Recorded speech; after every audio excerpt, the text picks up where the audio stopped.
Hi, folks. Hello, how are you?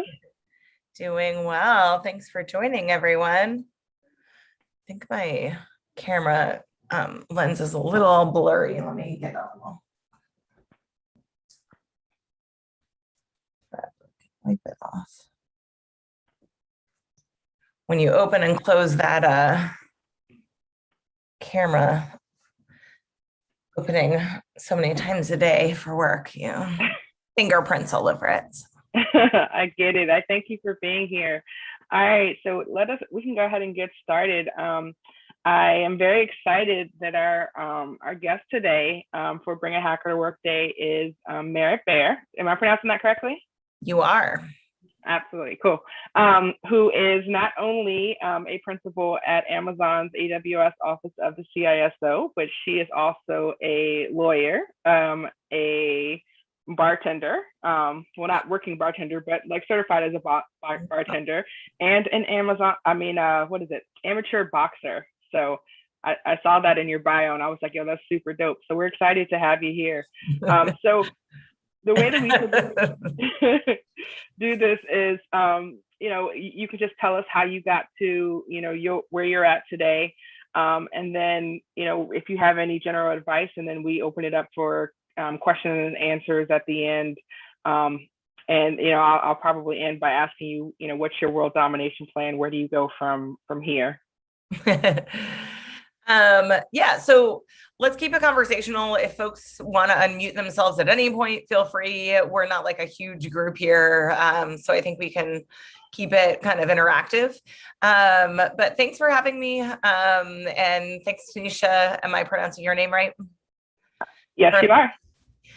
For reaching out and putting this on the calendar and kind of getting on each other's radar. I think it's great to be on each other's teams, and we've already spoken a little bit also about, like, if I don't remember to say this later, here I'm going to put my contact info in here, but feel free to reach out to me individually as well, and I'm happy to talk about careers and or Amazon jobs and or other jobs. I have a pretty strong network in various areas. I used to live in DC, and so some of the national security type security work that would be relevant there. And I've made quite a few connections here in Miami, and I know some security teams hiring. So, so feel free to be in touch afterwards.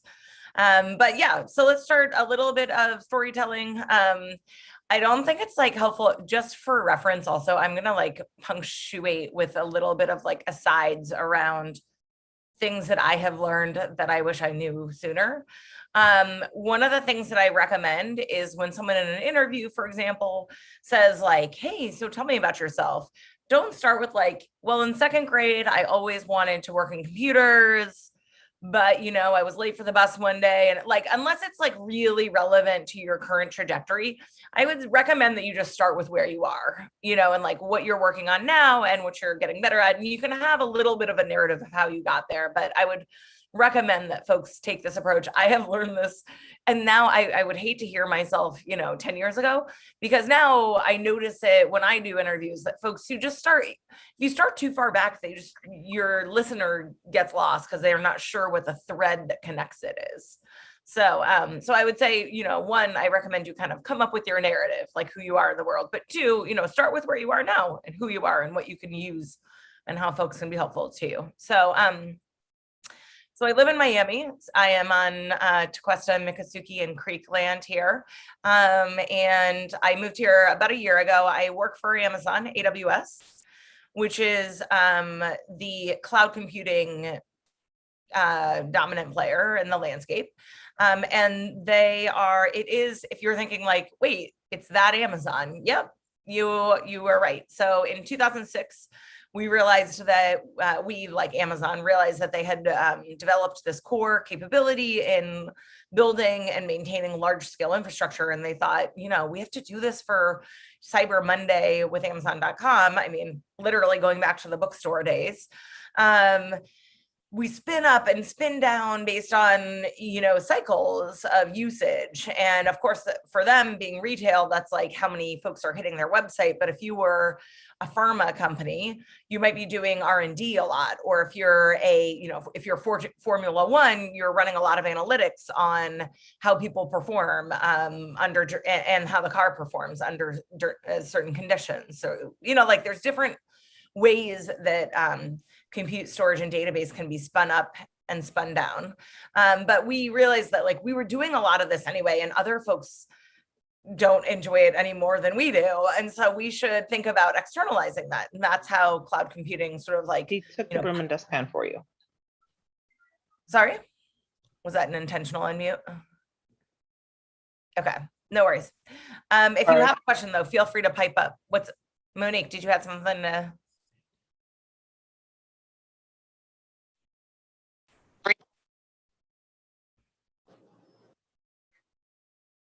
All right, well, we'll just move on, but feel free to raise a hand or pipe up if you want to come back in the conversation. So, so this is how kind of like current cloud computing was conceived. And so it's now been 15 years. And what it really means is that we're abstracting away those bottom layers of the stack. So, we build and maintain these large scale infrastructure, and customers then are the ones who they're basically interacting with things as code, so as software. And that changes everything in a certain calculation, because as a security person, that means that you're actually becoming more developer-y. So it's interesting. And I had always been someone who wanted to change the world and thought that security was one of those areas that we just give a lot of deference, right? So Mark Zuckerberg was my year in undergrad at Harvard, and like it changed fundamentally our expectations of interactions with each other. When we have social media, we have internet on the landscape. And then meanwhile, folks were, this was post 9/11, the Patriot Act and stuff. People would always say like, oh, but security. And they might be talking about national security, they might be talking about computer security, whatever, but they were just like, oh, we got to get the bad guys. And that is a narrative that has like sort of failed to be scrutinized, right? You just get to be like, oh, no, security is here, let us in. And it's like, for what? And like, according to whom? And so I felt like it was a really interesting and important area for us to be talking about. I mean, like us as a nation, as a world, to be, when someone said like, no, I'm here from security, to be like, okay, cool. Like whom and for what? How are we going to make it, better, and not just kind of strip away stuff in the name of security? So anyway, so that's what led me down. I moved to, I went to, grew up in Colorado, went to undergrad and law school in Boston, and then moved to DC to work for the military, and went in and out of government for a few years. I ran my own shop for a couple of years with actually a business partner who lives here in Miami. I'm pointing this way because his house is that direction. And anyway, so I've had a lot of different kind of hats that I've worn, although I feel like I've always been me. The security field has kind of called me different things at different times, and depending where I worked and who else was in the room.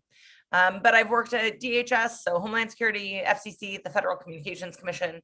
I worked for military at the U.S. Court of Appeals for the Armed Forces. And I worked in Senator Michael Bennett's office, the Colorado senator. So if any other folks have questions around, working in government and stuff, I'm happy to talk about those too. And then certainly happy to talk about, cloud and how security looks different in cloud. But I think it's honestly most helpful to just talk about some of those kind of like stuff I wish I knew, so that things are, more translatable. Oh, hi, Jackie. Thanks for joining. How did you start your security career? So I don't know, like, when does someone decide that they're on a career, right? Like you're doing it, right? If you want to be in a security career, you're currently in it. There's no point where someone is like, you've passed go and collected $200. But I think, I'd always been someone who would pick up a book on the CIA in an airport because I just thought it was interesting. But I also see, like I said, I see security as being this like, whatever the phrase is, 10,000 pound gorilla, where everyone who gets to be like, well, what about security, then somehow gets more deference and more like freedom to do whatever they want. Even though we're often abridging freedoms in the name of security. And so it just felt like this area that was really important to get interesting sort of complicated folks in there who are willing to have that conversation. And then I went to law school in part because I knew that similarly, right, there was always going to be some jerk in the room who's like, well, what about the First Amendment? And I wanted to be able to be like, what about it? You know, like, and I think this is where a lot of times you'll watch these like hacker, you know, boards, and they'll be like, oh, you don't need an education. And like, that is true. There are plenty of cool jobs you can get and work for yourself or whatever in this field without having a formal education. But I think most of the guys who are saying that, and it is usually guys, are like white guys in hoodies who like did go to Princeton for 2 years and then didn't graduate, and they used all their connections and their parents' money to start their company with 100K, or, you know what I mean? Like, there's a fair amount of privilege that comes with people saying like, you don't really need a formal education. Like, it really doesn't hurt because the rest of the world is going to care about your credentials and kind of like, I just saw it as like a backstop. So I think that, you know, no need to chase down every brass ring that you see, but like, you know, if you can get degrees, I think that helps. If you get certifications, I think that helps. I don't think that anyone is going to be your ticket, you know, like you are you, and you got this, and you will go through learning interesting stuff. And some of that will show up in a actual program that you studied in, and some of it will be just the stuff you teach yourself. I feel like I've probably, you know, learned at least equally from, you know, self-taught versus formal ed, but I just think the rest of the world does care about formal ed. So it's just something to keep in mind, that it's always helpful. Whatever you can get is great. You know, it's not something to hold you back, but it should be something to keep in mind. I definitely think that that's a powerful statement, that it takes a certain amount of privilege to be able to say that you don't need any, you know, education, and that you don't need, you know, certifications to get into, you know, specifically cybersecurity, because I feel like the people who are saying that, you know, are people who have, you know, that privilege, you know, like you're saying. When I took a look at jobs, you know, I'm constantly helping the squad try to find, you know, jobs to be able to get in the door, whether that be internships or entry level positions. And, you know, just back of the napkin, it looks like, you know, maybe about 80-90% of the jobs that I see within cybersecurity, you know, want at least a bachelor's degree, if not a certification, in order to get started, you know. And the people that, you know, for the most part, that I see that, you know, have been able to, you know, excel without that, you know, as you said, you know, white men. One of my professors at Johns Hopkins, you know, he was teaching, which I assume is like, you know, one of the highest levels, and at Johns Hopkins. And he said, you know, hey, I did not have degrees. You know, I basically got here because, you know, I was in security basically when security started. And, you know, he basically taught everybody everything that they know, you know, but he was, so, you know, a white man who's able to do that. Yeah, I think that, look, don't let it sort of like hamstring you. Like, if you like, you should apply for jobs that you do not meet all the requirements of, hands down. Like, you know, there have been plenty of studies about this, but we don't really need a study to know that, like, I think folks who are not overestimating their own abilities are like, wait, I read the job description and I don't meet these. Like, the white dudes who have no qualms about their own capabilities apply for them anyway. And even if only some of the time it works out, like, only some of the time they get a job that they really didn't even think they were qualified for. So like, anyway, I guess my point is just, you know, keep in mind that a lot of job descriptions are basically like, you know, aspirational, and the dudes who apply are going to be the ones who actually just like got out of their own way. And I mean, actually, there have been plenty of studies that people who are like, who have imposter syndrome are like more correct. But like, yeah, of course, if you're a physicist and as you get to know more about physics, you're like, wow, there's so much I don't know. I feel insecure. It's like, yeah, you should, right? There's this whole universe. And so by that same token, like, people who are kind of like in that boat, like, there's plenty of studies that say, yeah, you're kind of right. And it's like, yeah, but these other dudes are just applying for it anyway. So just apply for it anyway. That being said, it helps a ton to know someone on the other side who can also pull your resume out and be like, I met this person or I worked with them before. So I would also, continue to, nurture those relationships. I would say dedicate. I know it sounds silly or like sounds almost so small that it's not even worth doing, but tell yourself you're going to dedicate 2 hours a week to like follow up with by email with people you've met in the last 2 months, to keep in touch with a professor or a person you used to work with, whether it was a peer or a junior or senior person to you. Set it as like, just set aside, and I'm not really talking about like blind LinkedIn connections, because I don't think those have any value. I'm talking about like maintaining, like nurturing, watering, feeding those relationships you already have that might be like secondary, tertiary relationships. Like you met someone 6 months ago, you thought they were really interesting, but you haven't had a reason to get back in touch. Send them a note. Or you read an interesting article by a person who is at a think tank. Look up the think tank, send them a note. Tell them that you read their article. Like you can build those and also nurture those, but I think stick with like the authentic ones, the ones that you genuinely want to talk to the person again. But those will be really helpful. And then keep in touch as you then look at their LinkedIn, right? You can see where they're working. If you're applying for a job or you see an opening at the company they're at, or the, governmental entity or whatever they're working at, send them a note and say, would you have 5 minutes to talk about roles at your company? I noticed that you're hiring and I'd love to get your perspective on this, and that then puts them into a position to go advocate for you.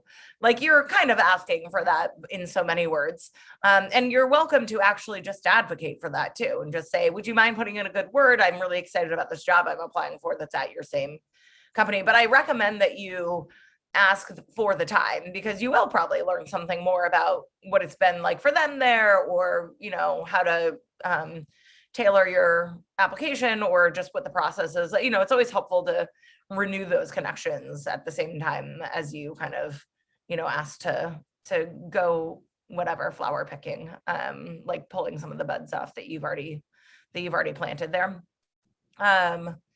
Okay, so got a couple questions in the chat here. Let's see. If you had to give a roadmap in terms of becoming a cloud security professional, how would that look? So I recommend that I guess it depends on who, and I know some of the folks here, but not everything. So it depends on what your background is. So I think that, and I mean, if folks are not sheepish, you can give me an example and we'll riff on it. But if you want, I can talk in the abstract if that's more comfortable. I think if you have like a traditional security or a traditional computer background, that's great. I'm going to assume that folks don't. So then I think that because if you do have more of a traditional background, then I think, you want to give some examples of the work you've done, including portfolio, and you'll probably have some examples on GitHub and stuff like that. If you don't, I still recommend that you look at things like GitHub as a way to show what you've done. And you also may want to consider getting a certification, or at least like getting the kinds of skills that you would get so the certifications, like I said, I feel mixed about, but I will say that recruiters look on LinkedIn to see who's certified. So like it is a way to give a heads up to folks. But if you're talking about just getting yourself smart, I think you do more of what you're doing now. Like if I were starting my kind of cloud security journey now, I think I would pick an area to be really deep in. So it might be, security at the edge, and I'd be an IoT security expert, and I would be talking about doing it with, Greengrass and FreeRTOS, some of the, open source stuff that's going into IoT these days or whatever. Or I might be decide to be really strong at hardware, frankly, even with it being cloud.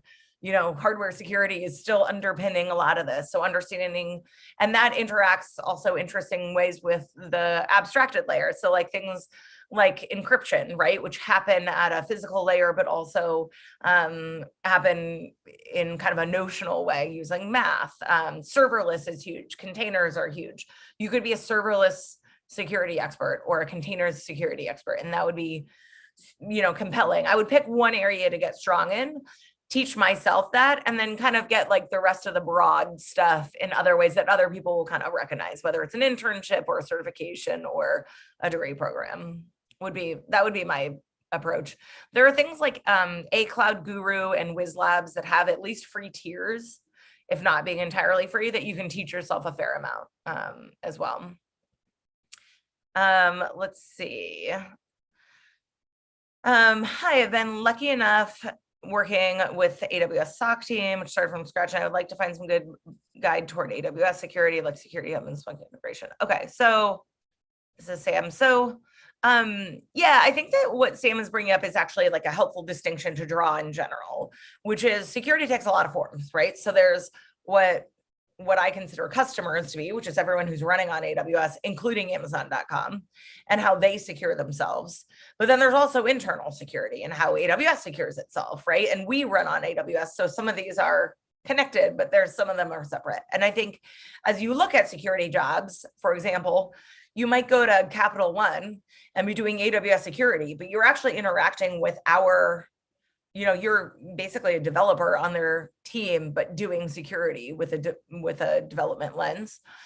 So you're like adjusting AWS resources as an engineer, and you're securing the workloads that you are using on AWS versus being on Capital One security team, where you might be securing, some of their on-prem stuff and some of their Azure stuff and some of their AWS stuff. And you might even be doing internal IT policies, like, can an employee take their laptop home this week? Can they, log in from the Maldives? Can they, whatever, like internal security policies.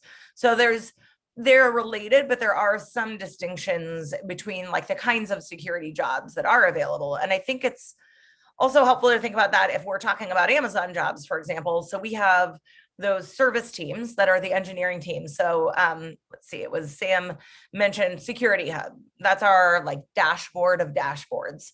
So things like Guard Duty, which is our IDS, IPS intrusion detection and prevention system. AWS WAF, which is at the edge, doing DDoS protection and kind of traffic filtering. Let's see, whatever, like all of your security metrics then show up in Security Hub. Well, each of those teams that I mentioned, and of course others, S3, which is our basic mode of storage, and EC2, which is our basic unit of compute, for example, those all have engineering teams. And some of those are explicitly in security. So like Security Hub, and there's a manager who manages all of the explicit security engineering teams. But some of those are just engineering teams, and they still have security engineers on them, as you would imagine. So we kind of democratize down. There will be security folks on any engineering team.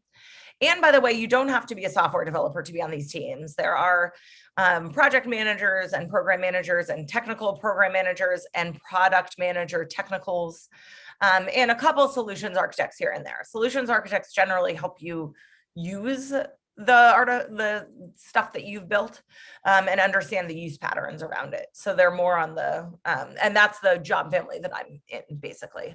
So anyway, that's one example.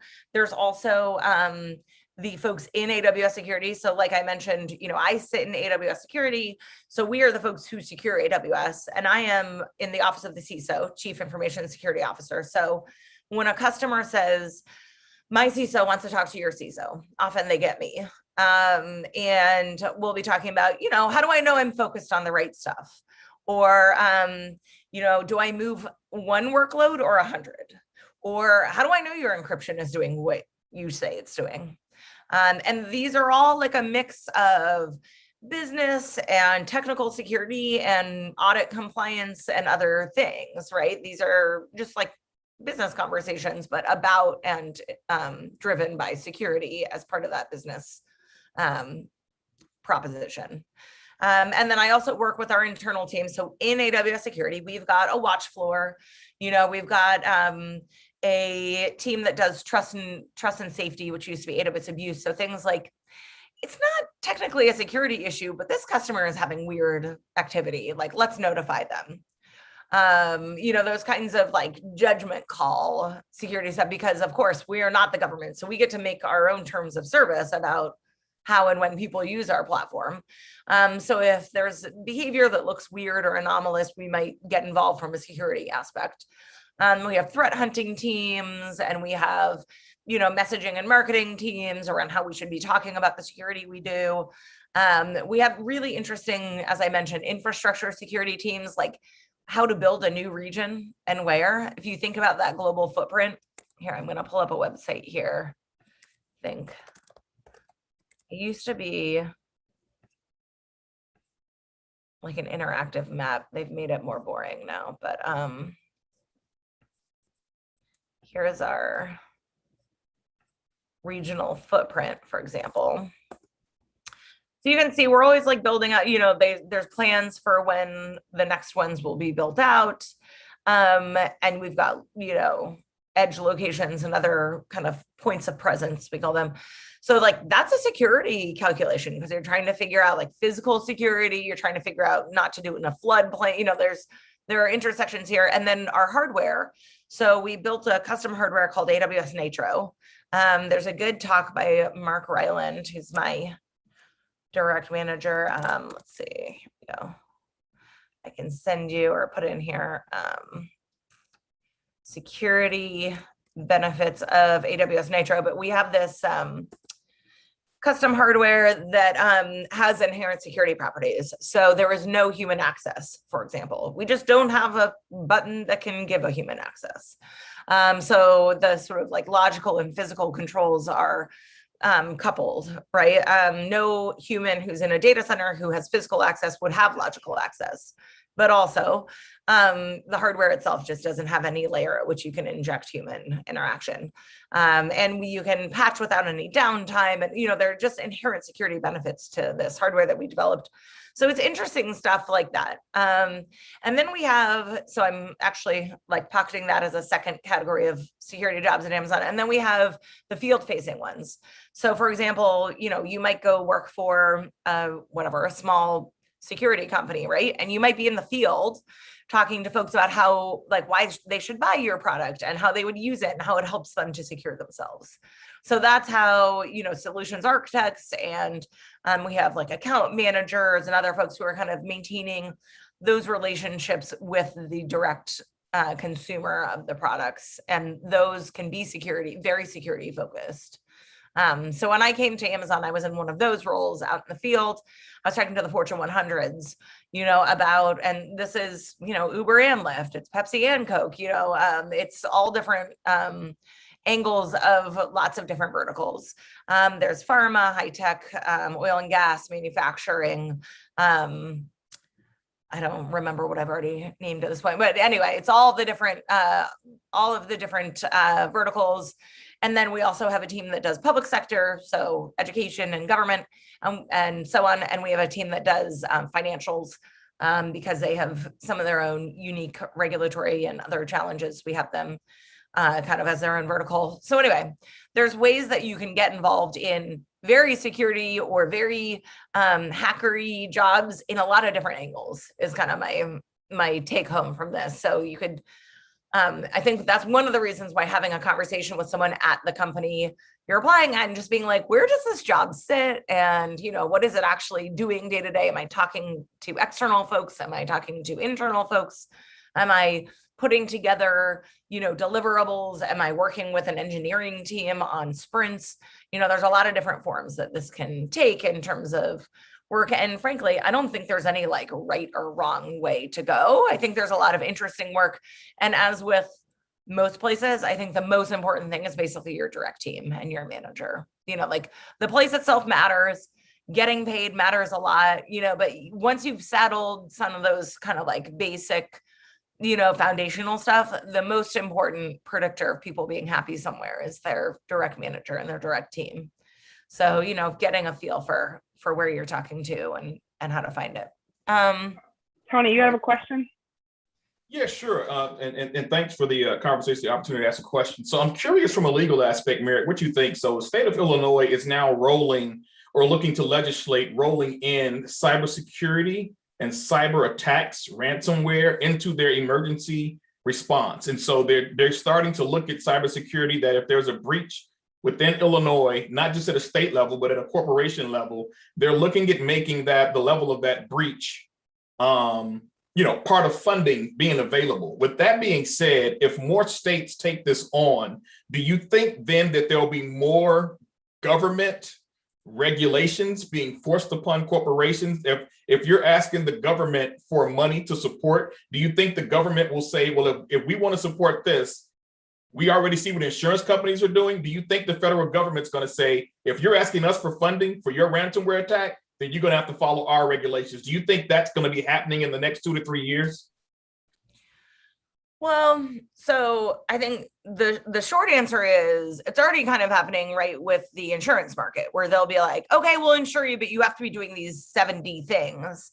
And then by the time you've done those 70 things, you're actually hopefully in a fairly good position, right? And then meanwhile, everyone who's been popped recently had insurance and kind of was sophisticated, and it doesn't mean that you're not going to have some bad day. So I think that my view is that regulatory and other governmental approaches have a place in the landscape, but I think they just need to be really finely tuned and updated. And, it should be a very holistic conversation, because I think the times when the government comes in and is trying to be like, we're going to show them because they're not going to have funding available, it's like you're actually creating friction in the innovation cycle. And frankly, as anyone can tell you, security is a process, not an end state. So good CISOs have bad days. You're not going to teach anyone a lesson by punishing. That being said, you look at some of the big, cases in the news, and I'm not going to refer to anything currently, but whatever, 6 years ago, for example, Wyndham or Experian and Equifax, they weren't doing the basics. They weren't putting MFA on. They weren't doing, I think that it is fair to let them have some business consequences, whether that comes in the form of, governmental or their own customers choosing not to do as much business with them or whatever. And that was what was tough about the credit monitoring folks, is no one even chose to do business with them, So there's nuance here, right? I don't think there's a one answer to that, but I do think that, it's been interesting to see the government trying to help out with ransomware. We know that this is a pain point. Actually, fun fact, I did my interview for AWS on ransomware, 4 years ago. I just saw this coming down the pike and being one of those areas that, that was, there was kind of this perfect storm, right? Where the price of cryptocurrency is going up, the ability to extract your money, put it through a mixer and then go to an ATM somewhere, was going up, making it more kind of attractive for criminals. And then also, the ability to use crypto suites to actually hold folks captive, is nothing new. This has been around for a while, but it was becoming even more kind of democratized. So people were buying it, for example, buying ransomware suites. And then, really in on-prem, it's usually unpatched Windows servers. In the cloud, it's just credential compromise, which is always a threat, right? If you're not careful with your credentials, it's like handing someone the keys to your house and being like, please don't come in, but here's the keys and here's the address. And I have some nice stuff there. So just don't come in, please, and look, most people are like, yeah, I mean, it's your house. Even if you have nice stuff, I'm not going to come in. But, criminals are always looking for opportunities. And so I think that when you get that, but I guess all of this is just to say that then victim blaming doesn't seem like a very healthy thing to do either. I think we want to provide companies the right incentives to invest in security. Yes. And I think we want to make sure that security stops being such a white shoe commodity where if you have an Amex card, then you can have a lot of good faith that they're going to be secure. Whereas if you have a, green dot card that you can use like cash, you have less confidence. I think that we need to be working on some of these at a systemic layer as well as at a, one-off corporation level vantage point. But the role of government in lining up those incentives is literally something that economists study. And, I'm no expert on exactly where we can expect regulation to be helpful versus not. That was a long winding answer to your somewhat long winding question. So I guess we're meeting in the middle. What do you think? What would you do? Oh, you're asking me? Yeah. Yeah, as a military man, I would not want the government giving any kind of regulation to what corporations do full on, only because I know how slow technology upgrades move. Maybe not at the NSA, maybe not at the Pentagon, but definitely across the world of military. We just don't upgrade things and move things that fast. And so I think for the government to have a mandated requirement that the government is not even really making moves toward, Congressman Robin Kelly has been one of those who've been trying to change things, work on more NIST regulations for corporations, specifically for those companies that are working directly with the government and who are doing government development apps and developing hardware. Like, she's taken a more of approach to the IoT aspect within the last 24 months. But for me, no, I don't think, I think the government, I look at this and I hate to throw this word out.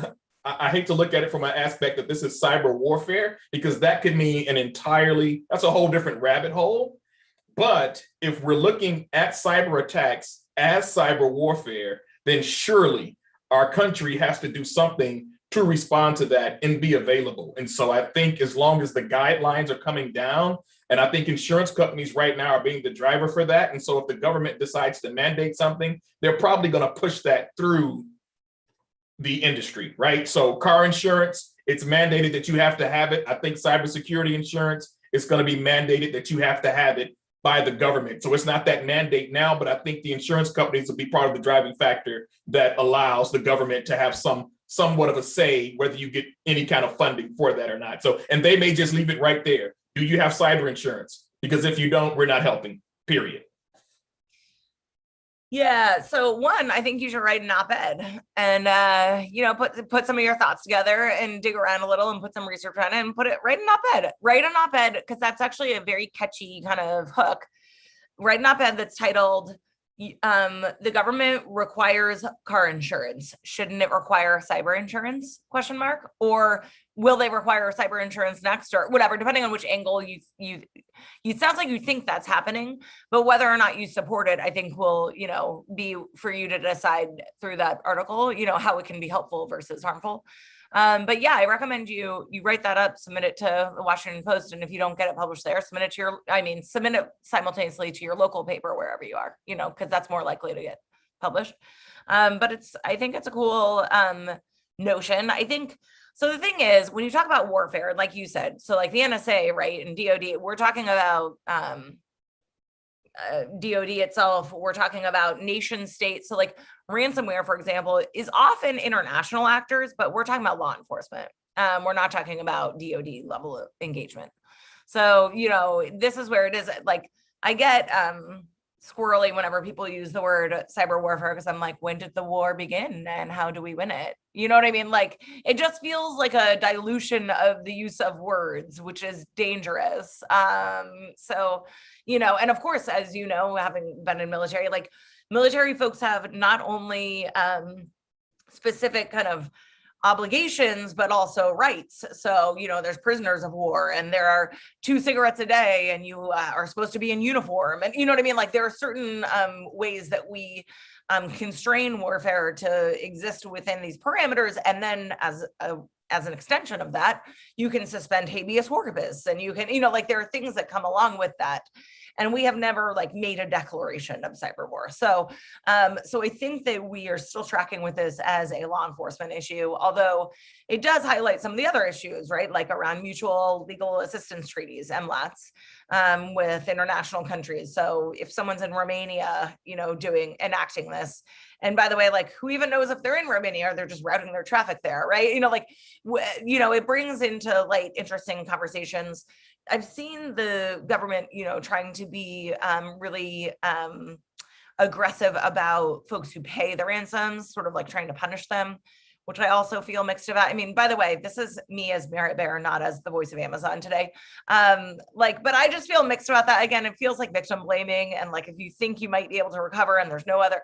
That being said, something like 80% of entities that are ransomed once get ransomed again because they haven't solved the root problem. So they pay the ransom, they get their data back, and then the actors do it again. So part of this is just the take home of some of this is if someone, pops, your web server gets popped and you kill it and spin up a new one, you haven't solved your problem, right? You need to actually look at some root causes and figure out how attackers were able to move through your network. So there's interesting interesting take homes.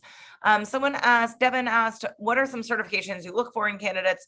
So honestly, I not like I don't care, but like if you have a certification, great, but it's not a make or break. But I think for a lot of folks, like especially if you're going into a shop that is heavily in one cloud or another, it's helpful if you have some background in that so they just know how to talk to you about the terminology.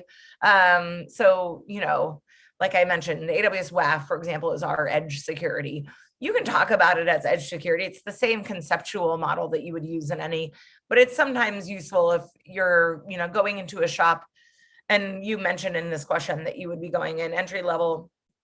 I think it just gives you a leg up. It's saving you 3 months of trying to sort that out for yourself when you come on board, right? So I think that's a positive.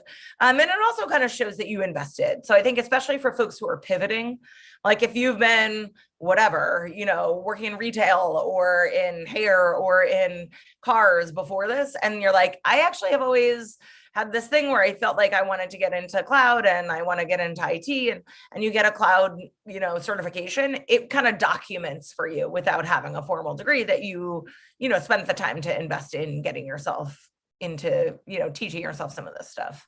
I don't think that certifications are like the best way to teach oneself, but it kind of just gives this outward measure that you did something toward that goal, right?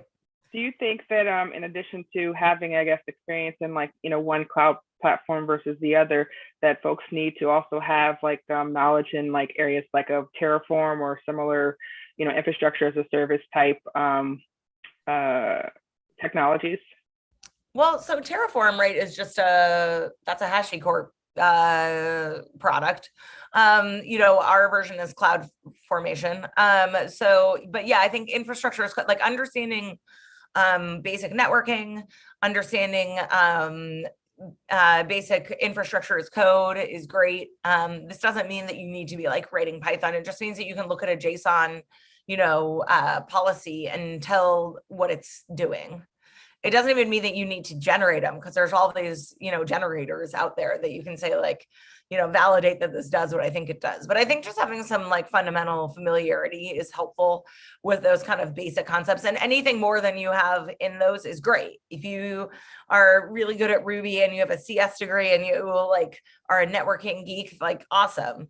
But if you're just trying to kind of like piece together the stuff that's most useful, I think, like I said, pick something to get deep in and to be sort of expert in, and then know the foundational stuff like enough that you can understand how it got you to the thing that you're super interested in, right? So if you want to become a container security expert, great. Then you should also understand some of the, things that underpin Docker and Kubernetes. And those are, by the way, open source products that then went into products. So like some of that is actually understanding some of the texture with the companies as you bring up, you know what I mean? So yeah, I mean, click around, like literally you could, if you budget, I would, like I said, to budget 2 hours a week to maintain relationships, budget at least 2 hours a week to just teach yourself stuff. Just like get lost in those rabbit holes, go down, follow smart people on Twitter, go read Ars Technica or Wired articles, go on GitHub and look at templates. Netflix has a really awesome security blog. There are a couple tools there that are worth revisiting. See like, why did they build this and what problem did it solve for them? And then you'll kind of start to like understand the mindset of how people were approaching these problems and what problems existed. And I have found it interesting. Some of these, I'm like, really? We still don't have a better way to do this? But that's good to know, right? I mean, it's good to know some of the like blunt edges that we're still running into these days with networking and with security and with, size. Watch our releases on like our new instance sizes. Look at like how much capability they have, and then you'll know that's like the edge of where we're pushing, right? But yeah, I don't think it matters if you choose to get a certification. I will. I mean, this is not being biased, but AWS is the dominant player in the market. So I think that's, if you don't have another predilection, I think that's a default that's common that makes sense because a lot of shops run on AWS. But frankly, like if you've already gotten familiar with Google or Azure, like go double down on that, get stronger in that. And once you've learned one, it's sort of like learning your first second language. Once you've learned one, then you kind of understand how the topology works. You're like, okay, so their compute is called this, their, edge protection service is called this, but you understand, conceptually, it's like they're very parallel in a lot of ways. So it's like understanding a noun and a verb, which you never really thought about until you had to do another language. You know what I mean? So do you have any insight into like AWS is like for entry level people, or like do you guys do a lot of hiring for like either entry level or internships for people who are maybe transitioning into the cloud or into security? Yeah, definitely. So one, it does not need to be security, although I happen to be a security person. There's tons of jobs in all different areas. Here's our job site, which is even broader than AWS. It's all of Amazon. So that could be Amazon.com. It could be Twitch, Alexa. She's probably going to hear that. Whatever, care.com, Whole Foods, Fresh, think about all the incarnations of Amazon these days. So like if you're someone who's like, I've always been interested in working in healthcare and devs and stuff, and see if there are interesting jobs there, like, yeah, there probably are. And think about like all the interesting issues around, so for example, we have a team called Deep Racer that does like AI and automated cars, like interesting privacy issues there. Same thing with Alexa team, right? I placed a friend, I referred a friend recently to being a product manager in the Alexa privacy team. Super interesting stuff. How are you going to teach an ML without data, but how do you get data without people feeling creeped upon? And there's no goal to creep upon people, but it sometimes happens. Like technologies are imperfect and people are imperfect, and we sometimes build stuff that's really not good. We as humans, including we as Amazon. And we sometimes have, offshoots that don't work out. So like the Fire phone is now gone, but you know what I mean? Like not everything works, but there's interesting projects within it. So if you take a look at that job site, you can put in keywords. I would say not every job is constrained by geography the way that it shows up here. Some of them are because they want if the job is related to that place, then sometimes you do have to be there, but a lot of times you should ignore the geography. And I'm happy to refer you. Don't submit your resume if you want me to refer you internally. I sent you my email address. I'm going to send it one more time here, but send me your resume and job number you're interested in, or at least an idea of what you think you want to do, and if you have any geographic restrictions. And I can put you in for a couple, and then you'll get an email. When I submit you for a few, you'll get an email like a day later that says, someone at Amazon thinks you're good for this job. And then you can take a look at the ones I put you in for. You can apply for some more. I can send a quick note to those hiring managers. We can get the ball rolling. And if you get contacted by the recruiter, I'm happy to do interview prep too. So, it's kind of like a journey of 1,000 steps begins with a single step, start somewhere. So take a look at that job site, I would say. And we do have internships too. So if you are a current student and you're looking for an internship, I don't know if you would, I think they have them on that site, but you're also welcome to just send me an email. And I've submitted a couple of folks. I'm happy to do it for anyone who's listening, and folks who are not listening. If you know someone else who would be interested, feel free to send me a note.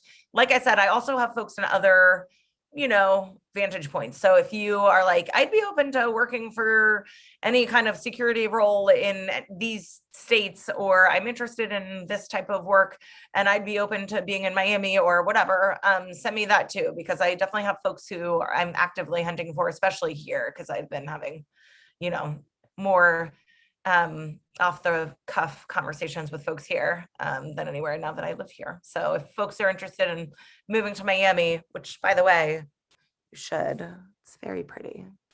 Show you the ocean. So anyway. That's absolutely amazing. So I want to make sure that I get the question in before we run out of time. What does your world domination plan look like? What is up from here? Like, what is it that you I guess, what is the next step for you?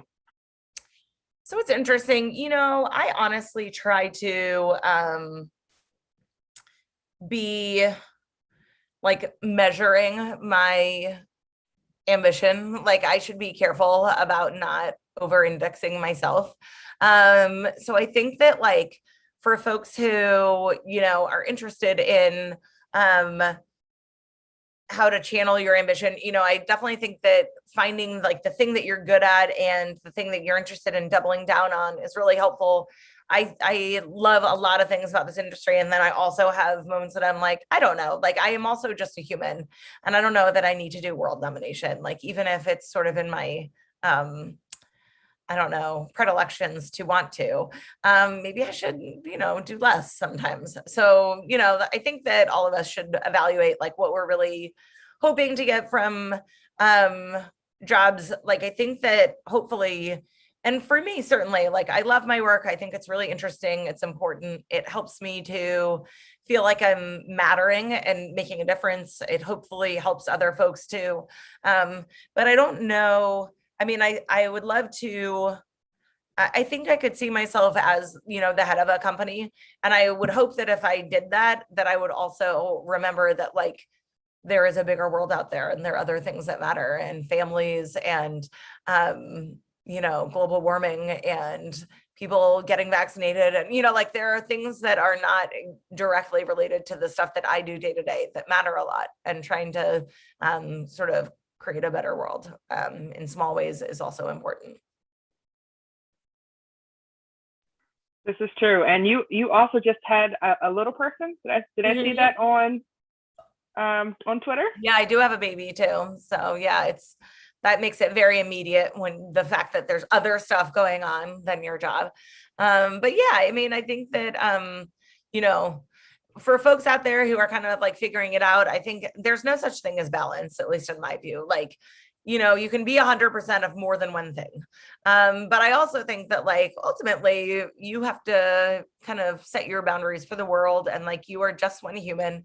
The most constrained resource we have is our own time and our own energy and attention. And I think, there's like on some fights are worth it, and others I have to like try to tell myself to not spend energy on. Like we're all human and we're all limited in some ways. And I think when it comes to workplace too, if you're feeling over indexed, and of course this is like do as I say, not as I do, because I tend to take on too much, but like, it is totally fair to tell your manager, if I'm happy to take this on, and if this is a priority, then I'm going to need to deprioritize some other stuff or some other things that kind of help create the reality check that you are human too, and you can't take on unlimited things. So I think, it doesn't mean that you are like uncommitted because you say, realistically, I probably won't be able to get to this till next week. Is that going to work? Because otherwise we're going to need to talk about, what the priority is. By definition, everything cannot be a priority, right? I think it's important to just be realistic with yourself and with your leadership chain. And because I think, one of the huge issues in this industry is burnout. Folks just like hit the end and just feel like they've been drained. And I think, I'm someone who, and especially during the pandemic, it's been less sort of interactive in the fun way, right? We don't get to have those spontaneous, cool conversations. We don't get to have someone come up after the talk and say to you, like, what you said really mattered to me. You just get like, Zoom links and emails, and there's very little differentiation between your home life and your work life. And it just feels like you're kind of pulled at both ends. And so I think, just keeping in mind, and especially with the backdrop of COVID and racial justice and all the movements that we may be like very invested in, and at the same time, like not able to, enact change as one human right here, right now, who's got to put dinner on the table for your baby, like that's just a lot to carry. And so I think all of us should also just be gentle with ourselves. And having a squad is good. Keep your village. You know? I definitely agree. So if I guess my question I wanted, do you think that you have to be a lawyer in order to get to the levels that you're at? So to be operating at the, I guess, the executive and, almost C-level space, did you need a law degree in order to make that happen? I don't think that, any one path is right. This is going to sound cliche, but like, you got to do something, right? Like, don't get me wrong. If you have twiddled your thumbs for the last 15 years and then you think you're going to go talk to C-level execs, like they're not going to know what to do with you because they don't know what you know and why. But there's a lot of different ways that folks get to a position of experience. Sometimes it's from being in a company that goes through maturity cycles and you learn it as the company learns it. Sometimes you start a company, sometimes you work in a nonprofit or the government and you learn lessons about getting stuff done in, constrained times. I think that there's just like a lot of different ways to go through this. Sometimes people get a PhD or, whatever, and they spend 10 years in school and they have more schooling than I do. So I think that you can go about it a lot of different ways. I just think that basically the kind of layers that I've described between those personal relationships, looking for the opportunities and weaving together those personal relationships, and then building up your own expertise, whether that takes the form of like self-teaching and or other things like external degrees and certifications, all of those, you got to have kind of like a little bit set aside in each of those domains. And then of course, as I mentioned, get your narrative. So like maybe you grew up in another country and you speak that language and you then were able to translate that into coding and, like play to your strengths. So like it's your narrative to drive, have your sort of 30-second and your 2-minute elevator pitch ready to go so that folks are able to kind of understand just at the high level who you are. And by the way, that's your narrative. So like, maybe there were 2 years in there where you were sitting on your thumbs or, more likely where you were taking care of family stuff or you were, you were at a company that went sour or whatever. Well, you get to spin that however you think is relevant and however it kind of like allows you to explain or like take control of the story of who you are today. So like, you don't have to tell everyone everything. You can say, I went, then I moved to North Dakota to pursue an opportunity. It ended up being a good lesson in how companies don't work, but that led me to my next opportunity, which was to start something of my own, like whatever you get to frame it. And I think other than generally staying positive, even if there were dark things, like you don't need to get into it. I think that it's yours to craft and sort of like draw that thread together to construct your own storyline arc. And storytelling is important. People remember stories. Cool. Awesome. Well, thank you so much. I really appreciate you for coming out and speaking with us today. Like I've been so excited, looking forward to speaking with you. So I thank you for coming out and talking to us. And you can, if you're interested, you can follow Merritt on, she's on Twitter. So I think it's at Merritt Baer. And she, in addition to posting, hot takes, sometimes she also posts pictures of her little person. So that's always cool. All right. But I thank you for coming out and I thank you for spending an hour of your Sunday with us. And I hope you enjoy the rest of this beautiful day in Miami. Thank you. It was great to chat with you all. And I look forward